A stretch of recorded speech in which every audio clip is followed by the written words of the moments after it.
Hi everyone, welcome back to my channel. It's my beautiful world. ఈ వీడియోలో కందికాయలతో కర్రీని prepare చేసుకుందాం. కారం తినని చిన్నపిల్లలకి పెద్దవారికి ఇద్దరికి కలిపి ఒకేసారి ప్రిపేర్ చేసుకుందాం. టైంని సేవ్ చేసుకుందాం. ఇక్కడ నేను 1/2 kg కందికాయలని తీసుకున్నాను. ఫస్ట్ కందికాయల నుంచి గింజల్ని సపరేట్ చేసుకోవాలి. వీటిలో కొన్ని నీళ్ళని వేసి నీట్గా వాష్ చేసి ఆ నీళ్ళను పూర్తిగా వంచేసి పక్కన పెట్టుకోవాలి. ఈ కందికాయల కర్రీలో ఆనియన్ వేస్తే మంచి టేస్ట్ వస్తుంది. కాబట్టి ఓ పెద్ద సైజు ఆనియన్ని తీసుకుని తొక్క తీసేసి వీడియోలో చూపిస్తున్న విధంగా చిన్న చిన్న ముక్కలుగా కట్ చేసి పక్కన పెట్టుకోవాలి. ఆ తర్వాత బాగా మాగినటువంటి 2 పెద్ద సైజు టొమాటోస్ని తీసుకుని నీట్గా వాష్ చేసుకుని వీటిని కూడా చాలా చిన్న సైజు ముక్కలుగా కట్ చేసుకుని పక్కన పెట్టుకోవాలి. ఆ తర్వాత ఈ కందికాయ కర్రీలోనికి సింపుల్ అండ్ టేస్టీ మసాలాని ప్రిపేర్ చేసుకుందాం. అందుకోసం ఓ పెద్ద సైజ్ వెల్లుల్లి గడ్డని తీసుకొని మొత్తం పాయలుగా వలుచుకొని వేసుకోవాలి. ఆ తర్వాత 1 ఇంచ్ అల్లాన్ని తీసుకుని తొక్క తీసి ముక్కలుగా కట్ చేసుకుని వేసుకోవాలి. ఆ తర్వాత 100 grams ఎండు కొబ్బరిని తీసుకుని ముక్కలుగా కట్ చేసి యాడ్ చేసుకుని మిక్సీలో పేస్ట్ లాగా పట్టేసుకోవాలి. ఒకవేళ పేస్ట్లా అవ్వకపోతే కొంచెం వాటర్ యాడ్ చేసుకుని పేస్ట్లా చేసుకోండి. ఆ తర్వాత చిన్న గోళీ సైజ్ అంత చింతపండుని తీసుకుని కొంచెం వాటర్ వేసి నీట్గా వాష్ చేసుకుని మళ్ళీ కొంచెం వాటర్ వేసి నానబెట్టుకుని పక్కన పెట్టుకోండి.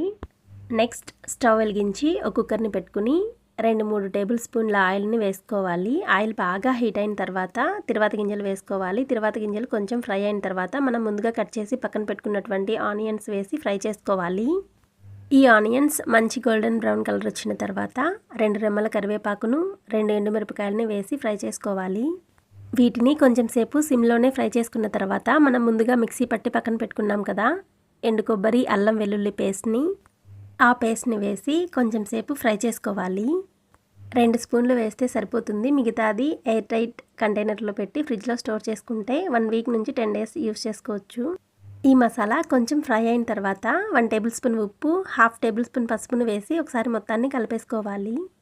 ఆ తర్వాత 1 టేబుల్ స్పూన్ ధనియా పౌడర్ 1/2 టేబుల్ స్పూన్ కంటే తక్కువ కారం పొడిని వేసి ఫ్రై చేసుకోవాలి. ఆ తర్వాత ముందుగా మనం కట్ చేసి పక్కన పెట్టుకున్నాం కదా ఆ టమాటోస్ని కూడా వేసి ఒకసారి కలిపేసుకుని ఫ్లేమ్ని సిమ్లోనే ఉంచి మూత పెట్టి 7-8 నిమిషాలు ఉడికించుకోవాలి. 7-8 నిమిషాల తర్వాత మూత తీసి చూస్తే టమాటోస్ పూర్తిగా మగ్గిపోయి ఉంటాయి. ఆ తర్వాత ఈ మొత్తాన్ని ఒకసారి బాగా కలిపేసుకుని ముందుగా మనం వాష్ చేసి పక్కన పెట్టుకున్నాం కదా ఆ కందికాయలని యాడ్ చేసుకోవాలి. కూరలో కందికాయలను వేసుకున్న తర్వాత 2-3 నిమిషాల పాటు బాగా కలుపుకోవాలి. మసాలా మొత్తం కందికాయలకు పట్టేటట్టు కలుపుకున్న తర్వాత మనం కందికాయ కర్రీని కుక్కర్లో ప్రిపేర్ చేస్తున్నాం కదా కాబట్టి 1/2 కిలో కందికాయలకి 300 నుంచి 400 ml వాటర్ని యాడ్ చేసుకోవాలి. ఆ తర్వాత కుక్కర్కి మూత పెట్టి 8 to 10 minutes ఉడికించుకోవాలి.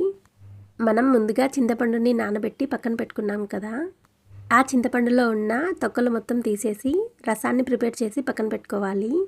ఎయిర్ మొత్తం పోయిన తర్వాత కుక్కర్ మూతని ఓపెన్ చేసి చూసి కందికాయలు ఉడికాయో లేదో చూడండి. కందికాయలు ఉడికి ఉంటే మనం ముందుగా తీసి పక్కన పెట్టుకున్న చింతపండు రసాన్ని వేసి ఒకసారి కలుపుకోవాలి. ఈ చింతపండు రసం వేసుకున్న తర్వాత 4-5 నిమిషాలు హై ఫ్లేమ్లో ఉడికించుకోవాలి. ఆ తర్వాత చిన్నపిల్లల కోసం కొంచెం కందికాయ కర్రీని తీసి వేరే బౌల్లో వేసుకోవాలి. కూర పూర్తిగా రెడీ అయిపోయిన తర్వాత తీసాం కాబట్టి టేస్ట్ తగ్గదు. మళ్ళీ పిల్లల కోసం వేరే కర్రీ చేయాల్సిన పని ఉండదు. ఆ తర్వాత 1.5 స్పూన్ కారం పొడిని వేసి మళ్ళీ 4-5 minutes ఉడికించుకుంటే పెద్దవారి కోసం కూడా రెడీ అయిపోతుంది. ఇంతేనండి. పిల్లలకి పెద్దవారికి వంటను ఒకేసారి ప్రిపేర్ చేసినా సరే ఇద్దరికీ నచ్చుతుంది. మనకి టైం సేవ్ అవుతుంది. ఈ వీడియో మీకు నచ్చినట్లయితే please do like, share and subscribe my channel for more videos. Thank you for watching.